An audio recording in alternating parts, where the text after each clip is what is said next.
Good morning student. आज हम आपको वादी, विवादी तथा वर्जित स्वर के बारे में हम आपको बताएंगे कि वादी क्या होता है। वादी स्वर हमारे संगीत रूपी राज्य में जो स्वर सबसे अधिक प्रयोग होता है वो हमारा वादी स्वर कहलाता है। जिस तरह से हमारा शरीर है और अगर इसके अंदर आँखें ना हों तो हमारे शरीर की अहमियत क्या है। हाथ हो, पैर हो, मुंह हो, दांत हो, कान हो, पेट हो, सब कुछ हो, लेकिन अगर हमारे पास आँखें नहीं हैं तो संसार में चलना थोड़ा मुश्किल हो जाएगा। फिर हमें किसी न किसी का सहारा लेना पड़ेगा और बिना सहारे के हम संसार में नहीं चल सकते हैं। चाहे वो डंडे पकड़ के चलें, चाहे किसी व्यक्ति के कंधे पे हाथ रख के चलें, किसी भी तरह से चलें हम हैं तो बिना आँखों के हम नहीं चल सकते। तो आँखें ही हमारी सबसे ज़्यादा प्रयोग में आने वाली चीज़ें हैं और आँखों के द्वारा हम लोगों के भाव देखते हैं। व्यक्ति क्या कहना चाहता है, उसके आँखों में, उसकी बॉडी में क्या क्या हरकतें होती हैं, व्यक्ति परेशान है, दुखी है, कैसा है, ये तो हम कैसे देखते हैं, आँखों से। तो आँखों से के बिना व्यक्ति का जीवन बहुत रूप में एक तरह से परेशानी पैदा करता है अगर आँखें ना हो तो इसी तरह से संगीत के अंदर जो स्वर सबसे ज़्यादा प्रयोग में होता है, सबसे अधिक जो स्वर प्रयोग होता है वो स्वर होता है वादी। और उससे यानी वादी को ये समझिए आप, संगीत रूपी राज्य का जो राजा होता है वो स्वर होता है वादी स्वर।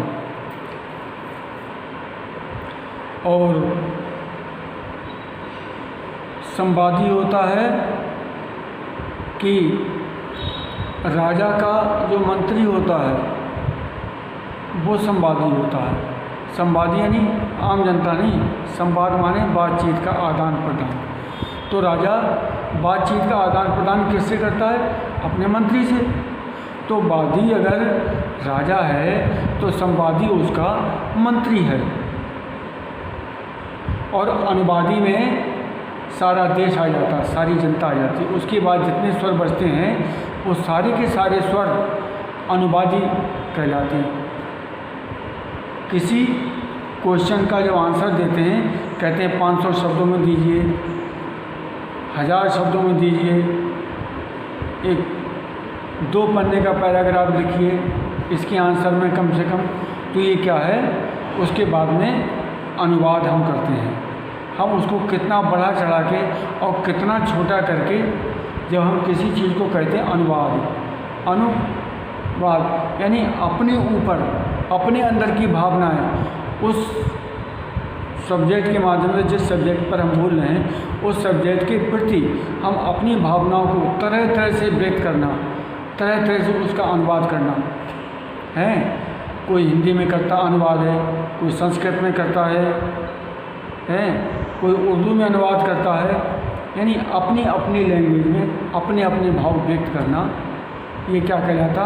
अनुवाद। तो बाकी जितने स्वर बचे हुए होते हैं वो सारे के सारे अनुवादी होते हैं। तो वादी हुआ राजा, अनुवादी हुआ उसका मंत्री। तो और जनता मुकाबले मंत्री तो ज़्यादा काम करता, लेकिन सबसे बड़ा काम करता है वो करता है राजा। तो वादी स्वर राजा हो गया, और संवादी यानी जिससे वो संवाद करता है, बातचीत करता है, परामर्श करता है संवादी यानी उसका मंत्री। और अनुवादी बाकी सारे के सारे स्वर होते हैं जो हैं वो हैं और लगते हैं, वो सारे के सारे स्वर अनुवादी कहलाते हैं। अनुवाद करना किसी भी चीज़ का, हिंदी का इंग्लिश में अनुवाद करना, इंग्लिश का हिंदी में अनुवाद करना, यानी अपने अपने विचार उस पॉइंट पे व्यक्त करना, अनुवाद करना, उसके अंदर खूबसूरती पैदा करना। बात करने के तरीके में हम एक बात को कितनी तरह से कह सकते हैं, वो बाकी स्वरों को लगाने का तरीका, वो बाकी स्वर और जो होते हैं वो उसमें करते हैं अनुवादी करना। और वादी हो गया, संवादी हो गया और अनुवादी हो गया, वो हो गया चौथा स्वर है विवादी। तो संगीत शास्त्र का ये नियम है कि किसी भी विवादी स्वर को भी अगर उसके लगाने से उसकी खूबसूरती पैदा होती है तो उसको उसमें लगा लेने में कोई हर्ज नहीं होता। ये बहुत पॉइंट की बात है, सीखने वाली बात। इसमें क्वेश्चन आपका एग्ज़ाम में आ सकता है, आगे भी भविष्य में कभी आ सकता है, लेकिन इस बात को आपको अपने ध्यान में रखना कि विवादी स्वर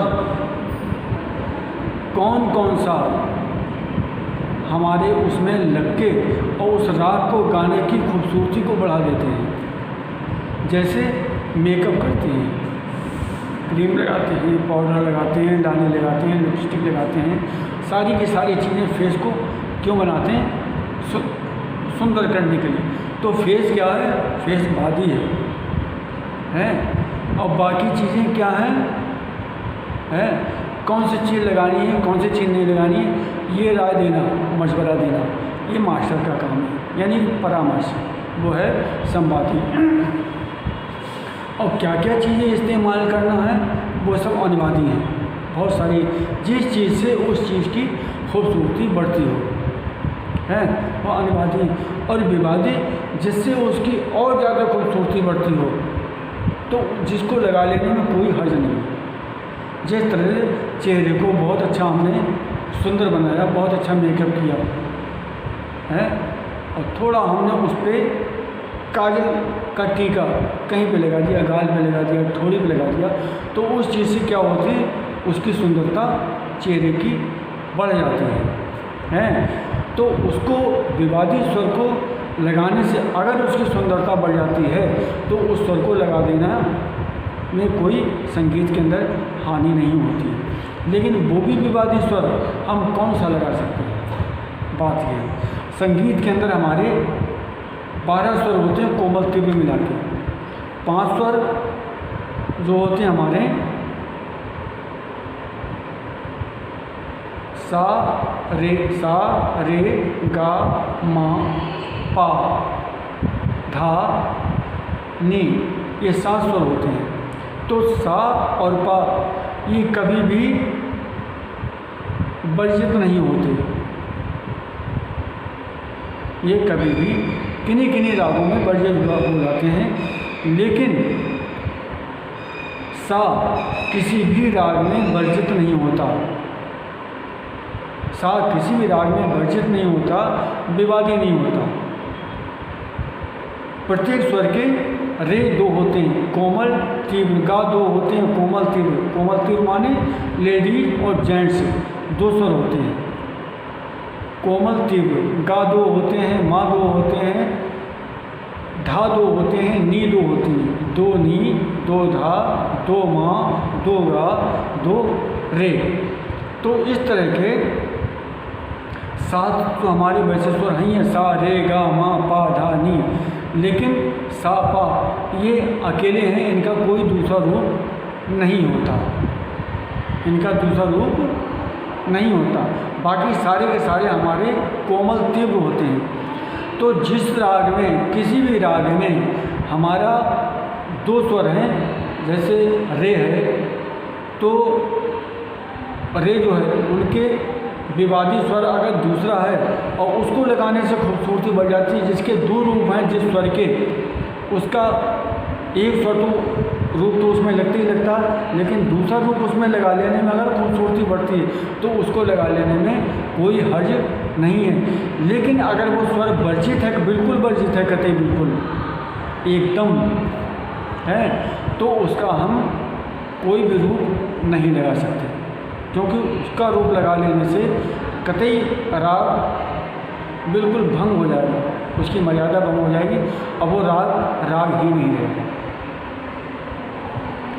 जिस तरह से राग मालकोष, तो राग मालकोष में सा नी सा गा मा धा नी सा नी धा मा गा मा गा सा, और इसमें रे और पा वर्जित हैं इसके अंदर। तो रे और पा इसके अंदर वर्जित हैं। इनको लगा लेने से अगर इनके अंदर ये स्वर लग गए तो राग हमारा खंडित हो जाएगा और फिर राग मालकोष ना होके वो कोई और राग हो जाएगा। तो इसमें ये विवादी स्वर इसके रे और पा राग मालकोष के ये विवादी स्वर हैं। इनको भूल के भी इन राग को गाते समय इनको नहीं लगाना है। अगर लगा दिया धोखे से है तो वो गाने का मूड खराब हो जाएगा और फिर अपने सुर पे लौट के आएंगे ही नहीं, क्योंकि राग ही चेंज हो जाएगा, फिर वो मालकोष नहीं रहेगा। तो ये है पूर्ण विवादी स्वर।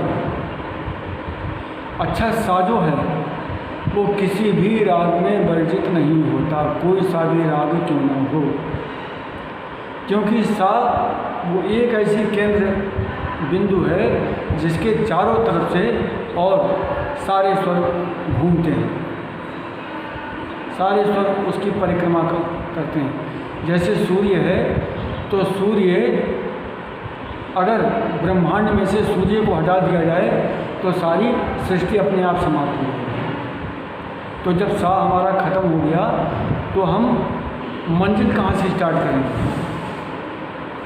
मंजिल कहाँ से स्टार्ट करें। हाँ, ये अलग हो सकता कि माँ को हम सा मान लें, पा को हम सा मान लें, तो पा से हम गाना शुरू करें। इसको कहते हैं स्केल बदलना, स्केल चेंज होना।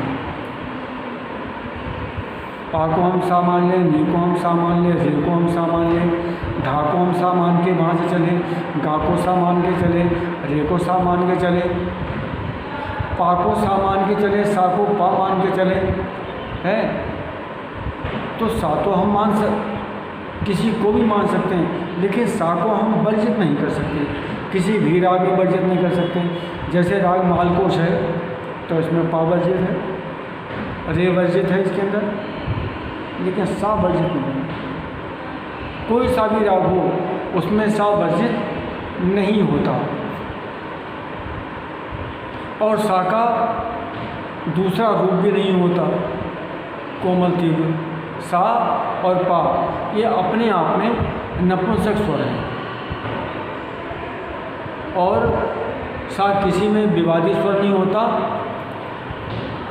हाँ, वादी संवादी ये तो हो सकता कि सावादी ना हो, पावादी ना हो, ना संवादी हो, ये तो हो सकता है, लेकिन सा वर्जित नहीं हो सकता।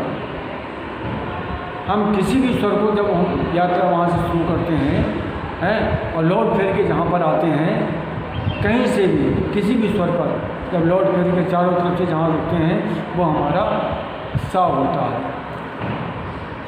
वो हमारी मान्यता होती है कि वो हमारा सा।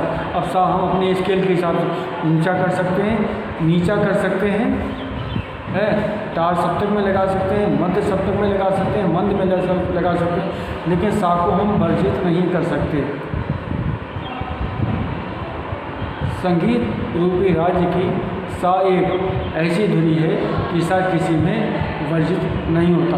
पा वर्जित हो सकता है, रे वर्जित हो सकता है, गा वर्जित हो सकता है, माँ वर्जित हो सकता है, धा वर्जित हो सकता है, नी वर्जित हो सकती है। राग के दोनों स्वरूप, प्रत्येक स्वर के दो स्वरूप होते हैं। सा और पा के अकेला स्वरूप होते हैं, सा पा अकेला, इनमें दूसरा होते नहीं। बाकी स्वरों के अंदर दो दो रूप होते हैं। वो दो दो रूप, वो दोनों के रूप गायब हो सकते हैं, लेकिन सा किसी में से गायब वर्जित नहीं करते। तो ये हमारा पूर्णतः वर्जित विवादी स्वर। एक वर्जित स्वर होता है, वो वर्जित ये है कि उस स्वर को लगा लेने से वो राग हमारा बिल्कुल उसका सर्वनाश हो जाता है, वो हमारा राग की मर्यादाएँ समाप्त हो जाती हैं। क्योंकि दुनिया जो होती है, जिस तरह से नियम से चलती है दुनिया, पूरे ग्रह सारे नक्षत्र दिन रात एक धुरी में घूमते हैं, इसी तरह से प्रत्येक गीत, प्रत्येक राग सा के चारों तरफ घूमते हैं, सारे के सारे स्वर। सा एक ऐसी धुरी है, यानी उसे आप सूर्य समझ सकते हैं, उसको आप सूर्य समझ सकते हैं। और बाकी स्वरों को आप उनके ग्रह समझ सकते हैं, कुछ भी समझ सकते हैं। पा वर्जित कर सकते हैं, जैसे राग मालकोस में पा वर्जित है, पा वर्जित कर सकते हैं। धा, किसी भी राग में धा वर्जित कर सकते हैं, किसी में नी वर्जित कर सकते हैं, किसी में रे वर्जित कर सकते हैं, किसी में माँ वर्जित कर सकते हैं, कोई भी वर्जित कर सकते हैं। वर्जित माने मना, बिल्कुल एकदम मना। लेकिन सा किसी भी गीत में वर्जित नहीं कर सकते। अगर सा हमने हटा दिया है तो जहाँ पे हम खड़े हुए अपने नीचे से ज़मीन ही निकाल लेंगे, तो हम यात्रा कहाँ से स्टार्ट करेंगे कहाँ? हवा में तो रुक नहीं सकते, हमें धरातल चाहिए रुकने के लिए। तो किसी भी राग रूपी साम्राज्य को स्थापित करने के लिए सा का होना, वो केंद्र बिंदु होना बहुत ज़्यादा ज़रूरी है। चक्की के अंदर से जो धुरी है, धुरी नीचे जिसकी चारों तरफ पाट घूमता है, वो धुरी एक सा की तरह, वो धुरी को हटा दीजिए, पाट चलेंगे नहीं, क्योंकि घूमेंगे काय पे? जब तक धुरी नहीं होगी, पाट वो धुरी की चारों, और वो धुरी निकाल दीजिए, पाट घूम ही नहीं सकता, पाट चक्के से इधर गिरेगा या हर जगह गिरेगा। इसी तरह से अगर सूर्य ग्रहों में से सूर्य को हटा दीजिए, तो सूर्य से तो सारे ग्रह चमक पा रहे हैं, चाहे वो बृहस्पति हो, चाहे वो मंगल हो, चाहे वो सूर्य हो, चाहे वो चंद्रमा हो, चाहे वो शुक्र हो, है? तो स्वर हमारे साथ होते हैं और ग्रह भी हमारे साथ होते हैं। सूर्य है, चंद्र है, मंगल है, बुध है, बृहस्पति है, शुक्र है, शनि है, ये 7 ग्रह होते हैं। और बाकी राहु केतु, ये तो छाया ग्रह हैं, इनका अपना कोई अस्तित्व नहीं, इनका अपना अस्तित्व ना होते हुए भी ये छाया ग्रह हैं, और छाया का भी अपना महत्व होता है। किसी पेड़ को आप सूरज की धूप ना दें और छाया में लगा दें, वो पेड़ समाप्त हो जाए। धूप कंपल्सरी। बहुत से पेड़ ऐसे हैं कि उन्हें आप धूप में रख दें और छाया में रखें, बहुत से पेड़ ऐसे जो छाया में ही रहते हैं। अब सफ़ेद कमल जो है, कुमुद बंद जिसको कहते हैं, कुमुद फूल, नवंबर का फूल सफ़ेद, वो चंद्रमा को देख के खिलता। तो अपवाद हर जगह होते हैं, वो जब सूर्य निकलता है तो वो बंद हो जाता है, सूर्य की चमक से वो फूल बंद हो जाता है। सफ़ेद फूल आपने तालाबों में देखा होगा, गंगोल का फूल कहलाता है सफ़ेद फूल। तो वो सूरज की किरण जहाँ पड़ती है वो बंद हो जाता है। लेकिन कमल जो होता है, जब सूर्य निकलता है तभी वो खिलता है। तो सूर्य और चंद्र की किरणों का इतना प्रभाव, और जब चंद्रमा निकलता तो कमल बंद हो जाता है, यानी लाल कमल जो है वो बंद हो जाता है चंद्रमा निकलने पर, और सूर्य निकलने पर खिल जाता है। इसी तरह से वो सफ़ेद कमल जो होता है वो चंद्रमा निकलने पर खिल जाता है और सूर्य निकलने पर बंद। तो उसको कुमुद बंधु भी कैसे कहते हैं, कुमुद बंधु, बंधु माने भाई, यानी कुमुद माने चंद्रमा, चंद्रमा का भाई जो है, तो कुमुद को देख के वो खिल जाता है। तो इसी तरह से अपवाद हर जगह मिलते हैं, हर जगह मिलते हैं। और आपके जीवन में बहुत सारे अपवाद होंगे। संगीत के बारे में कहा गया कि जिस व्यक्ति को संगीत से प्यार नहीं, जिसके अंदर भावनाएं नहीं, करुणा नहीं, ममता नहीं, प्यार नहीं है, ये सारे के सारे क्या संगीत की तो लक्षण हैं। सारे रंग, सारे रस ये संगीत में प्रयोग होते हैं। भलमनसाहत, ईमानदारी, सच्चाई, भाईचारा, ये क्या है? ये सब संगीत के गुण हैं। और ये गुण जिसके अंदर नहीं है संगीत के गुण, तो वो बिना पूंछ का पशु है या नहीं जानवर। जिस व्यक्ति के अंदर चाहे वो कितनी ही बड़ी पोस्ट पे क्यों ना बैठा हो, कितनी ही बड़ी पोस्ट पे क्यों ना बैठा हो, हिटलर सा हो, जैसे चीन का तानाशाह, वो कम्युनिस्ट पार्टी का, वो किसी रूल को मानता नहीं, उसका अपना रूल है, वो जो चाहता है वो करता है। वो भगवान को नहीं मानता, वो बस वो खुद अपना भगवान है। तो जो किसी को मानता नहीं है, किसी की परवाह नहीं करता है, तो संसार में वो अपने आप को कितने समझ ले कि हम बहुत बड़े हैं, हम राष्ट्रपति हैं, हम प्रधानमंत्री, हम ये हैं वो हैं, लेकिन संसार उसको महत्व अगर नहीं देता तो वो कुछ भी नहीं है, कुछ भी वो नहीं है।